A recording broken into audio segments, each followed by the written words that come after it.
Bismillahirrahmanirrahim. Assalamualaikum warahmatullahi wabarakatuh.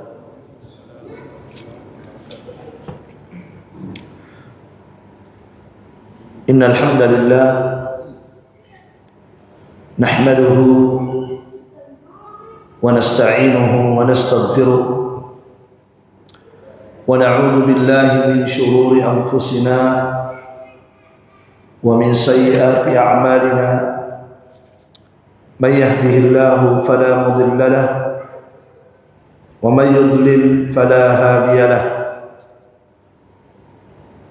Ashhadu an la ilaha illallah wahdahu la syarika lahu wa ashhadu anna Muhammadan abduhu wa rasuluh sallallahu alaihi wa ala alihi wa ashabihi wa sallama tasliman katsira. Amma ba'd. Kaum muslimin wal muslimat rahimani wa rahimakumullah. Alhamdulillah, di malam hari ini kita dimudahkan oleh Allah Subhanahu wa taala melanjutkan kajian kita membahas Kitabul Jami' min Bulughil Maram karya Al-Hafidh Ibnu Hajar Al-Asqalani rahimahullahu taala.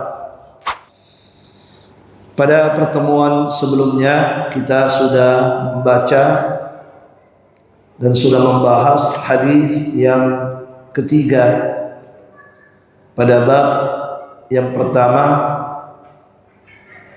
babul adab. Selanjutnya kita akan masuk pada hadis yang keempat pada bab yang pertama. Kata penulis rahimahullahu taala,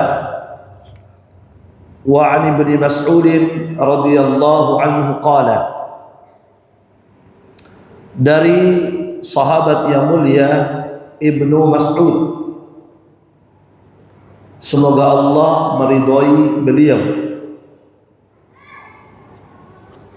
qala Rasulullah sallallahu alaihi wasallam, beliau berkata, Rasulullah sallallahu alaihi wasallam telah bersabda.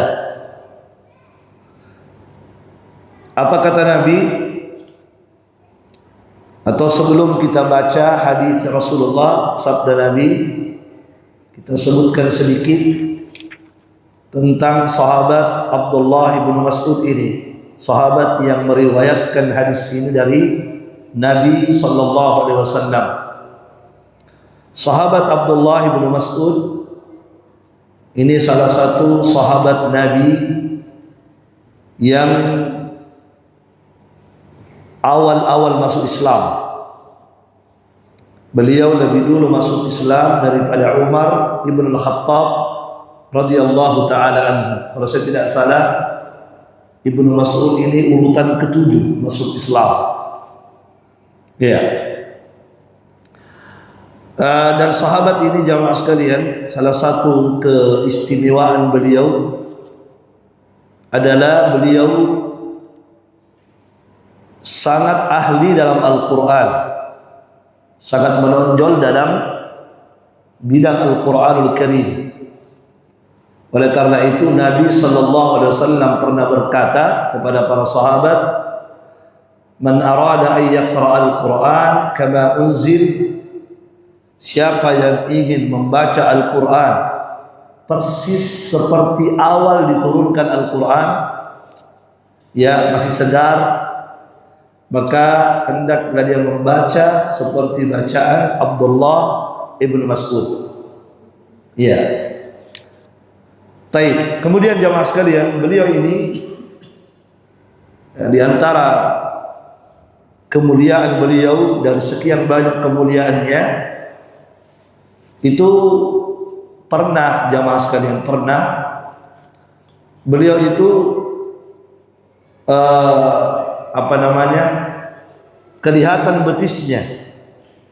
Pernah betisnya kelihatan Kemudian orang-orang tertawa melihat betis itu, menertawakan betis Ibnu Mas'ud.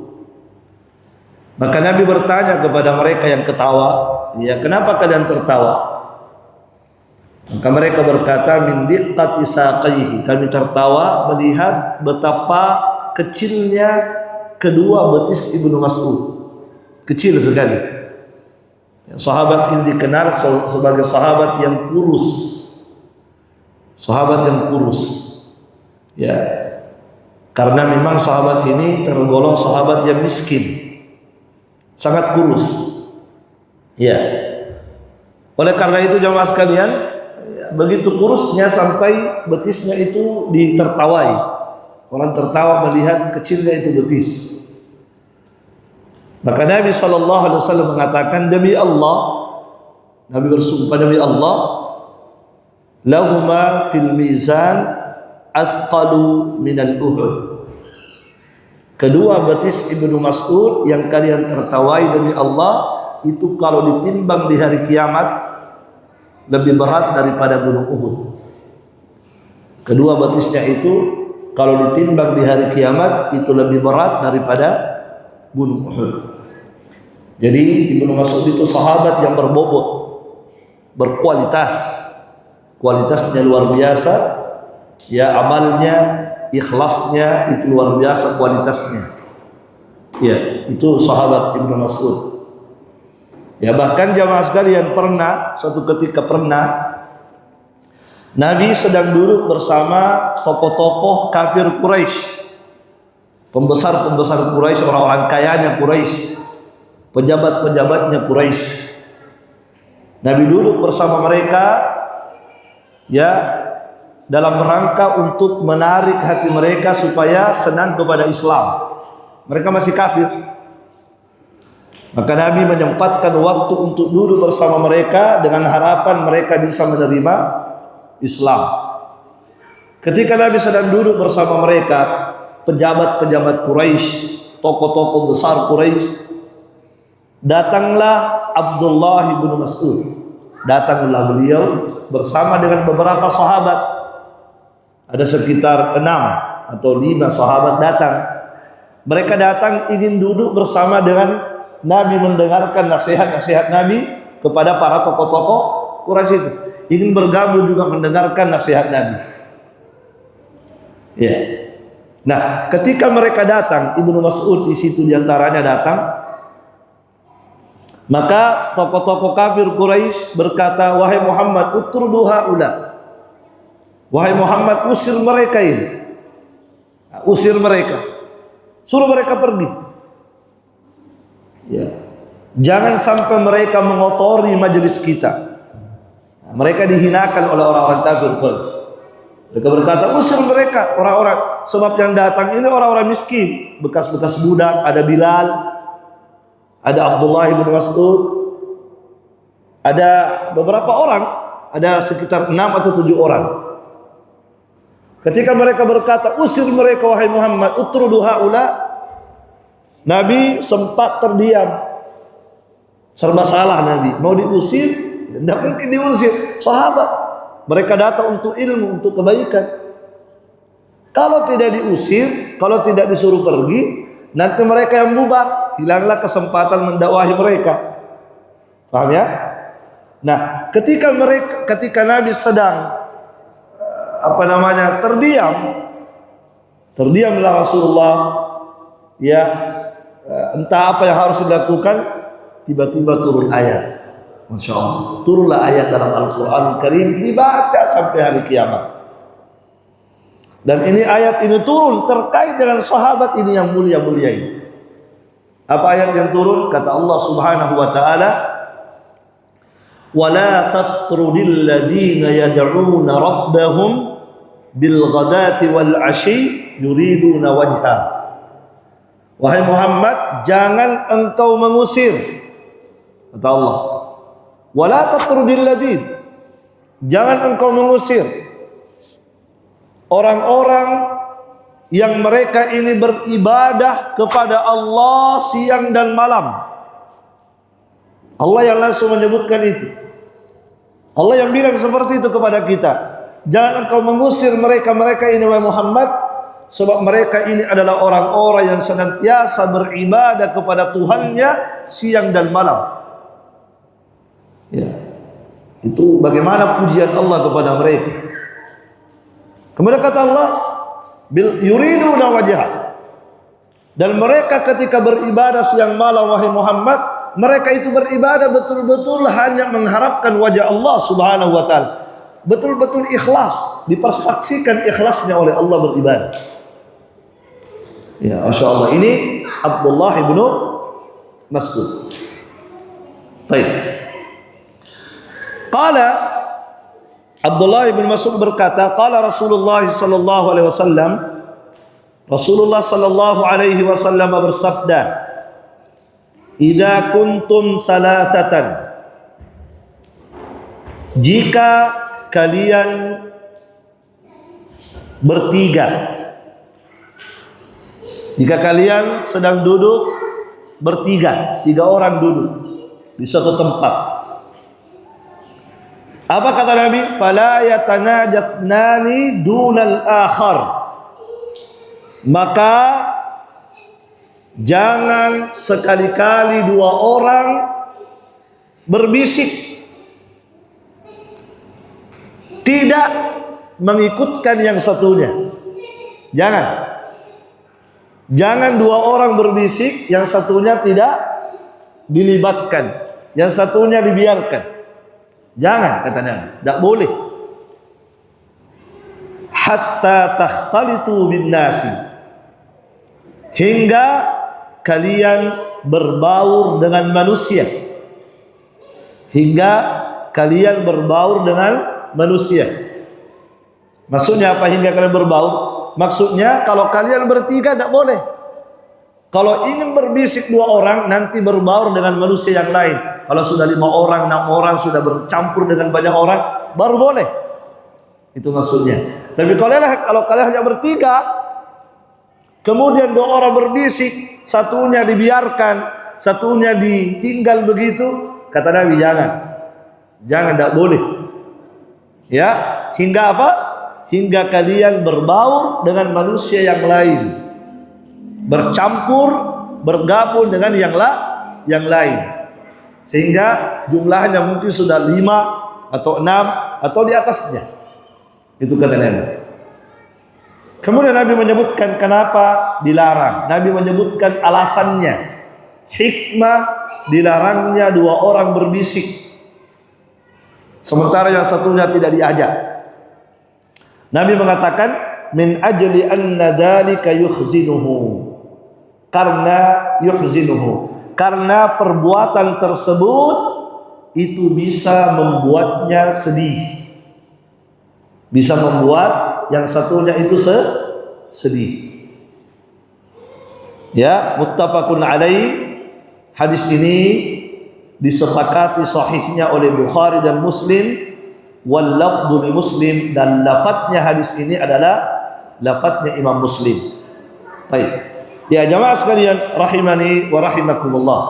Ini hadis dibawakan oleh beliau pada babul adab, bab tentang adab. Dan ini hadis berbicara tentang adab bermajelis. Ini adabnya ya. Islam mengajarkan adab yang indah. Salah satu adab yang diajarkan Islam adalah adab saat kita duduk bersama. Ada adabnya di situ. Di antara adabnya kata Nabi, kalau kita hanya duduk bertiga di situ, maka tidak boleh 2 orang berbisik. Haram, tidak boleh, dilarang oleh Rasulullah sallallahu alaihi wasallam. Berbisik, membicarakan pembicaraan rahasia. Sementara yang satunya tidak diajak, ada di situ dia. Iya, tidak boleh. Nabi menjelaskan kenapa tidak boleh. Nabi tadi mengatakan karena itu bisa membuat yang satu orang itu sedih. Dan dalam Islam kita tidak boleh membuat saudara kita sedih. Tidak boleh kita melakukan segala perbuatan yang bisa melukai dan membuat sedih hati saudara kita. Tidak boleh. Haram. apa saja perbuatan itu, kalau bisa membuat saudara kita sedih, tidak boleh. Di antara yang bisa membuat sedih saudara kita adalah ini, perbuatan ini tadi. Kita berbisik-bisik dua orang, baru dia tidak. Nah, jamaah sekalian, rahimani wa rahimakumullah. Iya. Kenapa bisa saudara bisa sedih? Ya. Pertama disebutkan oleh para ulama seperti Syekh Shalih Al-Fauzan, hafizahullah taala. Iya. Boleh jadi saudara kita akan menyangka bahwa dirinya yang dibisik-bisiki. Barangkali saya dibicarai itu. Apalagi kalau dua orang berbisik-bisik sambil matanya melihat kepada dia sambil ketawa-ketawa. Nah itu kan orang bisa curiga. Oh, saya kayaknya yang dibicarain. Ya, sedihlah dia. Itu saja. Yang kedua jamaah sekalian, dia juga bisa sedih. Kenapa sedih? Karena dia merasa dirinya kayak tidak berarti. Dirinya kayak kurang dipercaya. Kayak kurang kayak kurang dihormati, kayak kurang berarti. Kenapa? Karena kan kalau orang berbicara kan rahasia, seakan-akan dirinya tidak amanah, seakan-akan dirinya bukan orang penting, tidak penting dia, sehingga ya yang lain yang diajak untuk memegang itu rahasia. Bisa jadi seperti itu. Jadi dia tidak merasa diri dibicarain, tapi dia merasa ini saya ini kayak orang apa kodongnya. Ya kan? Nah, makanya dilarang oleh Rasulullah sallallahu alaihi wasallam. Salah satu hikmahnya tadi adalah bisa membuat saudara kita sedih. Ya, dan sekali lagi jamaah sekalian, segala sesuatu yang bisa membuat saudara kita sedih akibat perbuatan kita, maka itu dilarang. Dan itulah indahnya Islam. Ya, indahnya persaudaraan dalam Islam. Kita tidak boleh melakukan tindakan-tindakan yang membuat hati saudara kita terluka.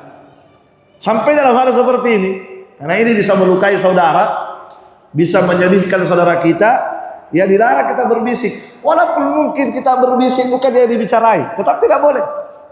Kenapa? Karena orang bisa berburuk sangka kepada kita. Jangan-jangan saya dibicarai. Jelas ya? Barakallahu fikum. Ya jamaah sekalian, rahimani wa rahimakumullah jami'an.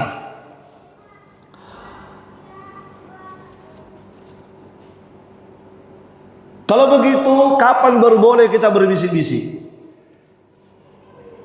Ya, kita punya rahasia. Kita ingin membicarakan pembicaraan rahasia dengan teman. Terus bagaimana caranya kita bisa membicarakan ini, berbicara rahasia ini? Gimana caranya? Caranya adalah disebutkan oleh Nabi tadi. Ada kalanya dibolehkan ketika apa? Kalau kata Nabi tadi, kalian sudah berbaur dengan yang lain. Artinya kalau di situ sudah bukan 3 orang lagi, sudah 5 orang, maka boleh 2 orang berbisik, boleh. Ya kan?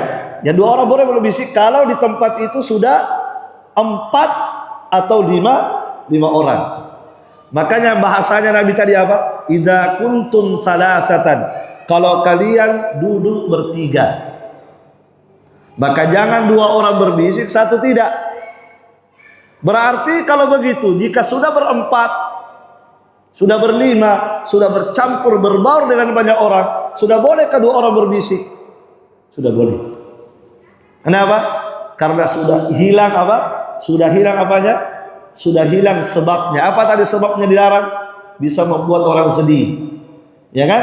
Nah, karena sudah tidak ada sebabnya, sudah tidak membuat saudara kita sedih, maka sudah dibolehkan. Ya, karena kalau kita sudah sudah 2 orang berbisik, ada 3 orang tidak diajak, berarti kan mereka juga bisa cerita sendiri. Ya kan begitu. Tapi kalau 1 orang sendiri, ya dibombek kayak ini, dia merasa dibombek kayak apa? Ya kayak apa ya? Kayak sendiri ya. Enak-enak sendiri dia. Nah, tapi kalau sudah 3 orang di situ, 4 orang, 5 orang, maka sudah dibolehkan kata para ulama. Kenapa boleh? diambil dari hadis Nabi, sebab Nabi mengatakan kalau kalian bertiga tidak boleh. Berarti dipahami dari hadis kalau sudah berempat sudah boleh, apalagi sudah berlima, apalagi sudah berenam. Intinya hatta takhtalitu binnas, kata Nabi, sampai kalian sudah berbaur dengan manusia yang lain. Baik.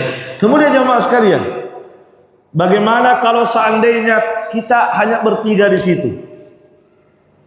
Sementara ini sudah darurat, harus kita bicara ini rahasia. Sementara cuma bertiga. Gimana caranya? Adakah jalan? Ada jalannya. Apa itu? Minta izin kepada dia.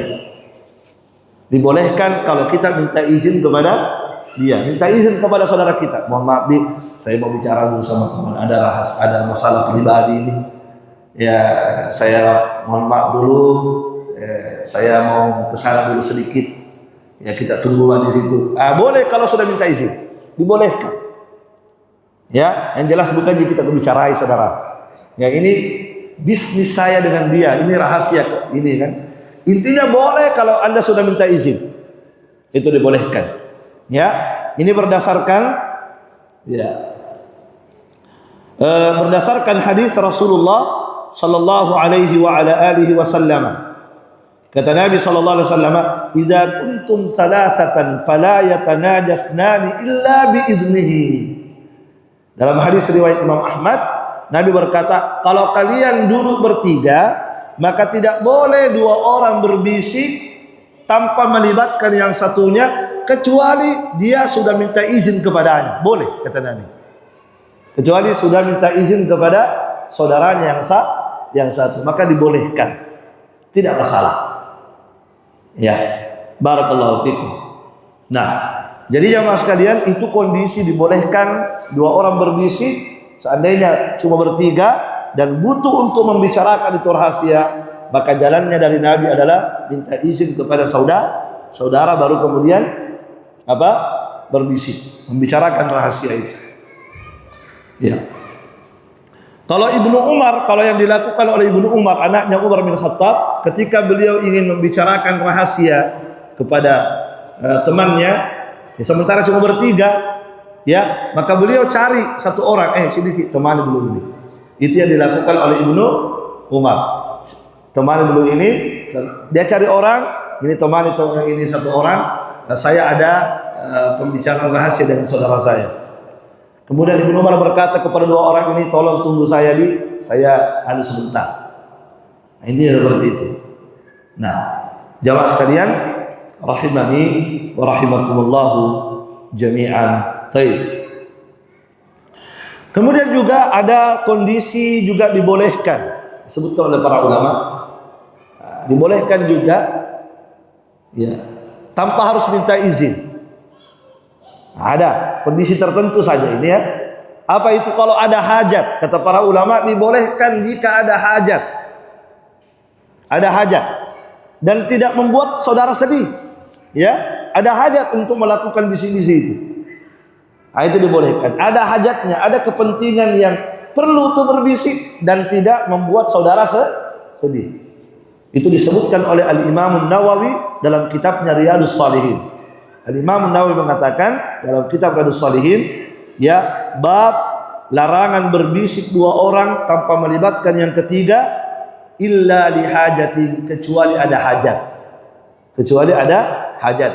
Contohnya seperti apa ada hajat? Contohnya begini, ya, ada tamu datang, tamu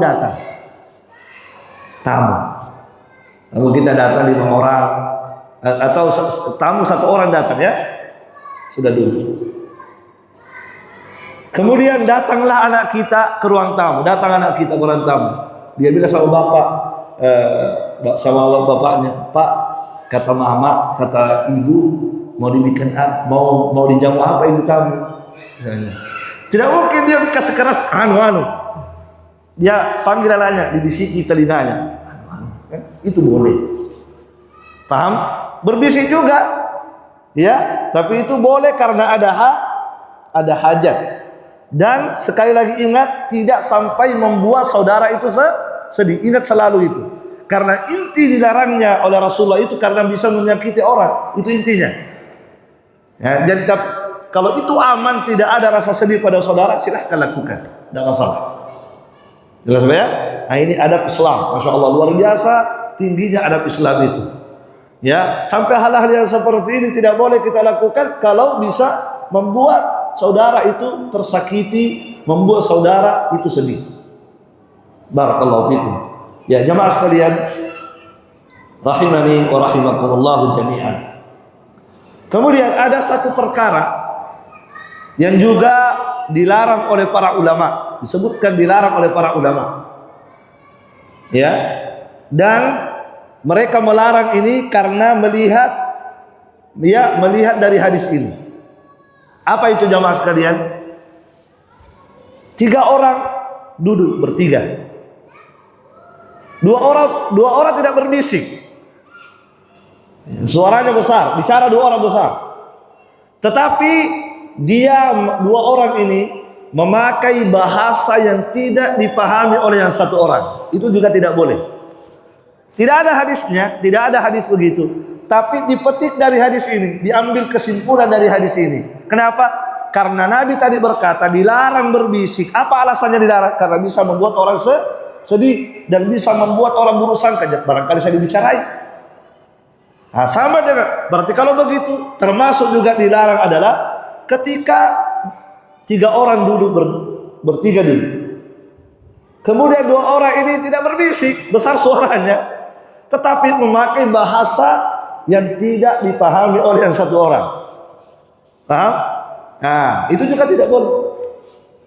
Contoh, misalnya ya, bertiga.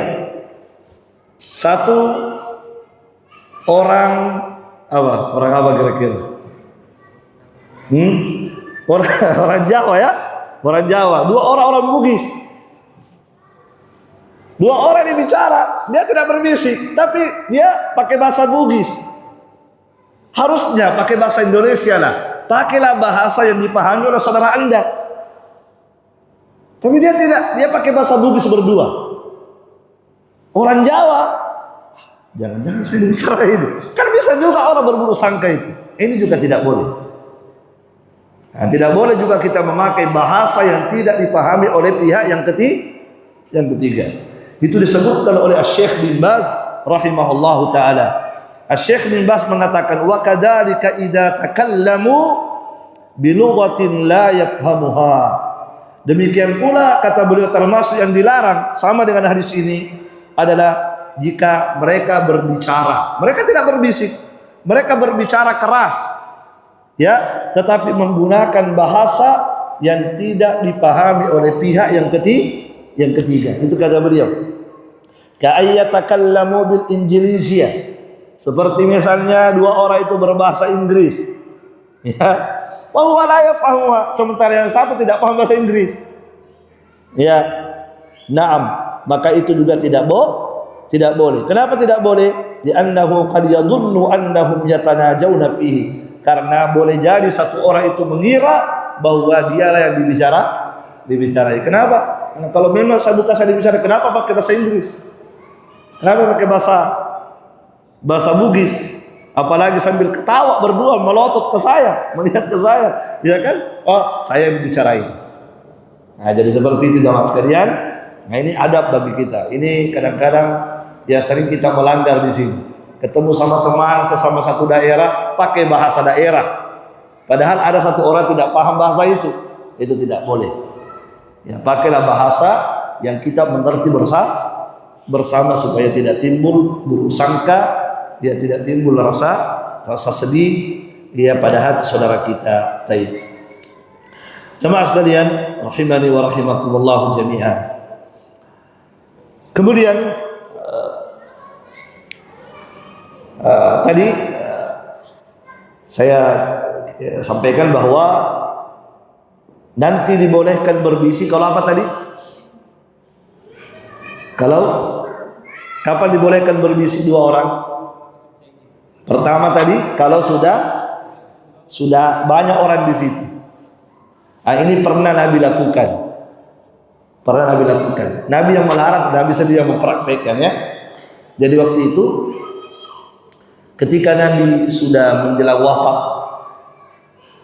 ya, berkumpul para istri beliau, berkumpul istri-istri beliau, datanglah Fatimah berjalan, kemudian langsung duduk di sampingnya Nabi. Di situ banyak istri Nabi, langsung duduk di sampingnya Nabi itu Fatimah. Maka Nabi bisikkan sesuatu kepada Fatimah. Lihat, Nabi bisikkan sesuatu kepada Fatimah. Sementara istri-istri Nabi yang lain tidak dikasih tahu, hanya Fatimah yang tahu.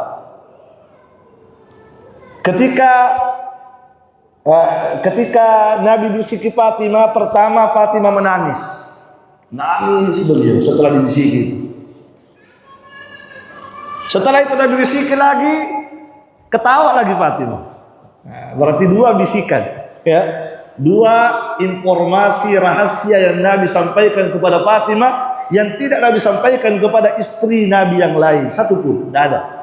Hanya Fatimah yang diberitahu.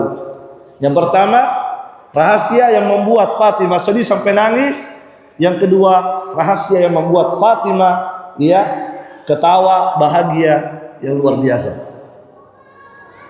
Ya. Maka setelah itu bubarlah majelis, bubar.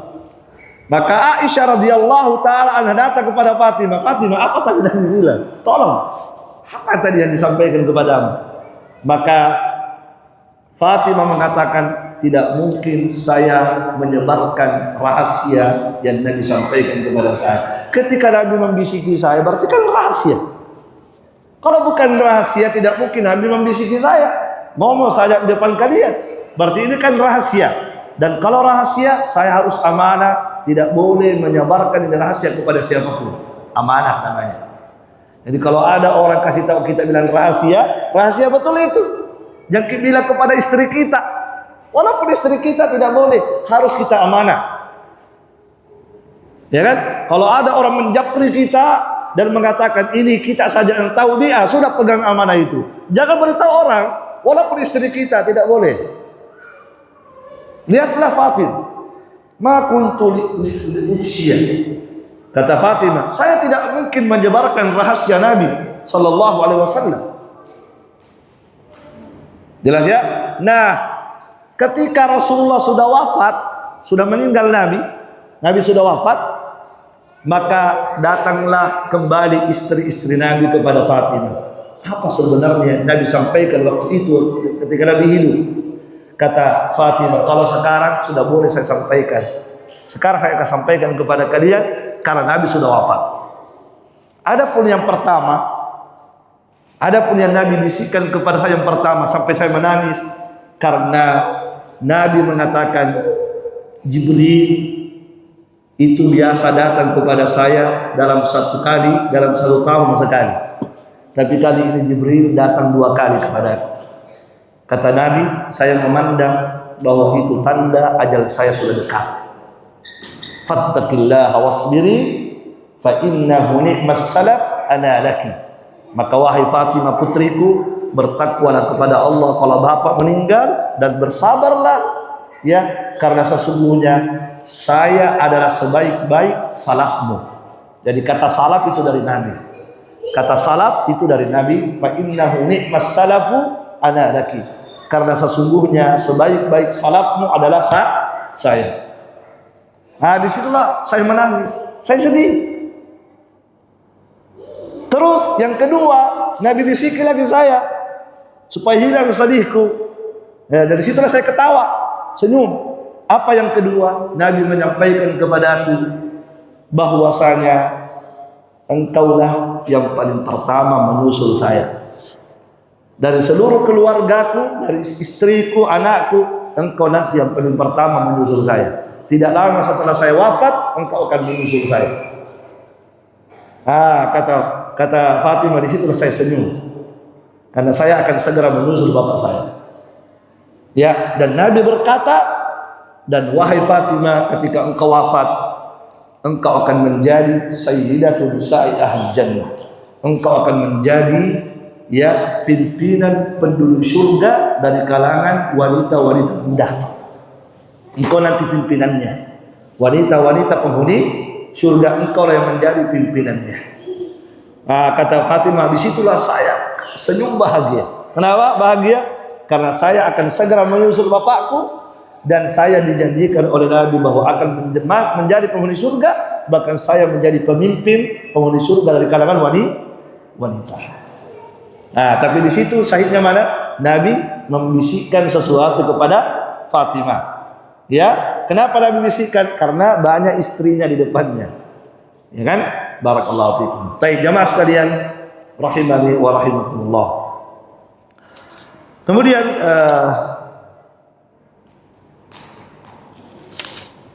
barakallahu fikum, sebagai pelengkap dari hadis ini akan kita tambahkan sebuah faedah, ya, terkait dengan masalah bisik-bisik, ya, pembicaraan rahasia. Nah, jamaah sekalian, ada satu hal yang tidak boleh kita lakukan, haram. Apa itu? Menguping pembicaraan orang. Ya, ada orang minta izin, ya. Tadi kan dia mau bicara rahasia, dia minta izin ke kita. Maaf Bi, saya ada sedikit pembicaraan penting kepada saudara saya. Ini rahasia untuk kantor, saya minta izin. Ya, saya minta izin.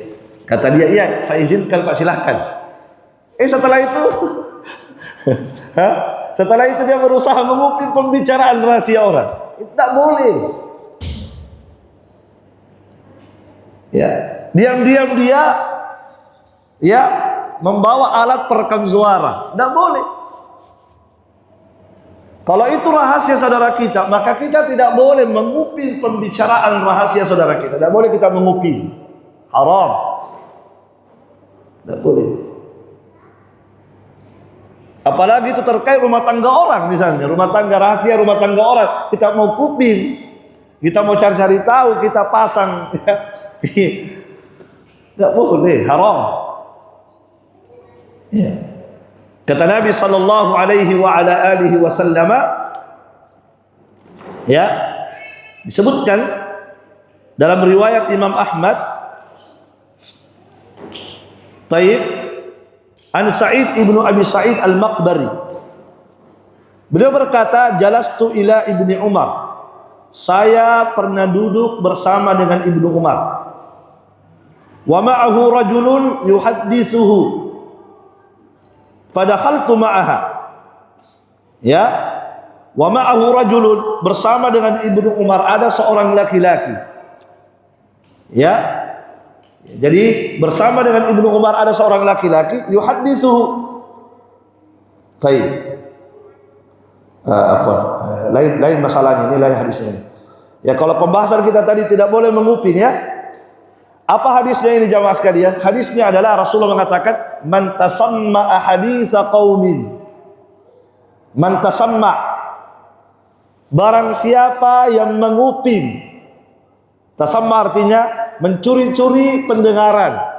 Itu tasamma namanya, menguping. Haditsa qaumin, pembicaraan rahasia suatu kaum. Wa hum lahu karihun, sementara mereka ini yang berbicara rahasia tidak suka rahasia mereka diketahui oleh orang, tidak mau, tidak suka. Maka apa kata Nabi?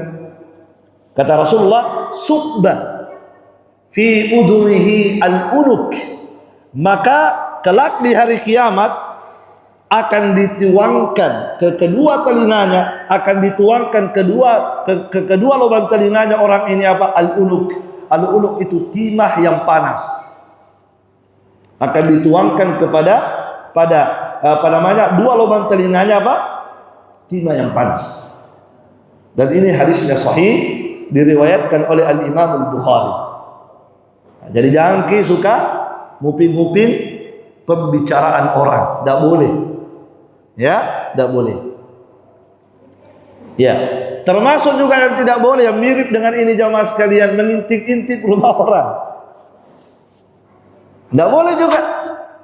Menguping pembicaraan orang itu haram, ya. Termasuk juga mengintip mengintip rumah orang. Tidak boleh apa isi dari dalam, diintip, tidak boleh. Ya. Atau sengaja melihat ke dalam rumah orang ketika pintunya terbuka, tidak boleh. Kalau ada rumah orang terbuka pintunya, tidak boleh kita lihat-lihat ke dalam, tidak boleh, haram. Itu semua ada dalam Islam. Masya Allah. Ya, jamaah sekalian, Nabi pernah mengatakan, "Lawit tala'a fi baitika ahadun lam ta'dzan lahu." Jika seandainya ada seseorang mengintip ke dalam rumah, mengintip di sini, mengintip apakah mengintip begini atau melihat ke dalam ketika pintu terbuka, itu juga termasuk dalam hadis. Barang siapa yang mengintip, yang melihat ke dalam rumah seseorang, yang orang penghuni rumah tidak mau rumahnya dilihat, lam ta'dzan lahu, dia tidak izinkan rumahnya dilihat isi dalamnya apa. Kemudian faqafa'ta hadabtahu bihasatin faqafa'ta ainahu. Kemudian ya, penghuni rumah melempari matanya dengan apa? Kemudian penghuni rumah melempari matanya dengan hasad, dengan batu kerikil, faqafa'ta ainahu, sampai kemudian biji matanya itu menjadi cacat. Kata Nabi, maka 'alaika min junah, maka engkau yang melempar itu tidak berdosa. Engkau tidak berdosa. Nah, itu kata Rasulullah SAW. Kenapa? Karena orang itu melakukan pelanggaran dosa. Sehingga kata Nabi, seandainya tuan rumah melemparinya dengan batu sampai matanya cacat, dia tidak berdosa. Dan itu dibolehkan. Boleh bagi tuan rumah melemparinya. Siapa suruh mengintip? Siapa suruh mengintip orang?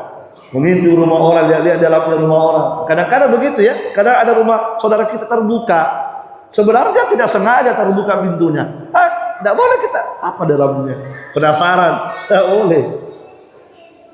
Ya, karena mungkin ada sesuatu yang rahasia ya di dalam rumah itu yang tidak pantas dan tidak layak dilihat oleh orang lain.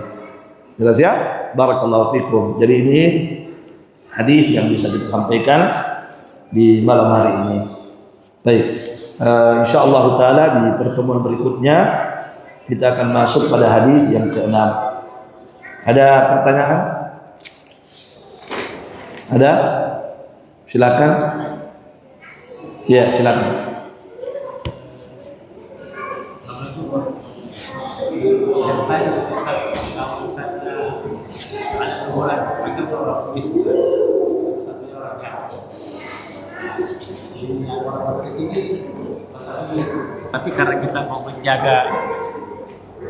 Tapi karena kita mau menjaga perasaan yang orang Jawa, makanya kita harusnya berbahasa Indonesia gitu. Iya. Nah, cuma lawan bicara kita kan ini najak pakai bicara Bugis gitu. Ya. Tapi dia bertanya pakai bahasa Bugis, kita jawabnya pakai bahasa Indonesia gitu. Harusnya itu bagaimana kan? Kalau biasanya ini yang penanya bahasa Bugis, kita balasnya juga bahasa Bugis karena sesama Bugis gitu misalnya. Iya. Itu gimana Ustaz? Kalau misalnya dia bertanya pakai bahasa Bugis, terus kita karena mau menjaga perasaan yang orang Jawa ini balasnya pakai bahasa Indonesia gitu. Ya itu harusnya begitu. Ya mungkin orang yang bertanya tidak paham tadi itu ada, sehingga dia bertanya pakai bahasa Bugis. Ya kalau bagus, kalau nanti kita kasih tahu, nanti kalau pakai bahasa Indonesia gitu, karena ada orang Jawa. Apa-apa kita beritahu saudara kita, mungkin dia tidak paham. Kalau orang paham tidak pakai bahasa Bugis dia, karena cuma 3 orang ya. Iya. Nah kita yang sudah paham jawab pakai bahasa Indonesia. Yang kita jawab pakai bahasa Bugis melanggar juga itu. Ya, jadi kita yang menjawab pertanyaan bahasa Bugis itu kita jawab dengan pakai bahasa Indonesia. Dan begitulah harusnya. Baik. Masih ada?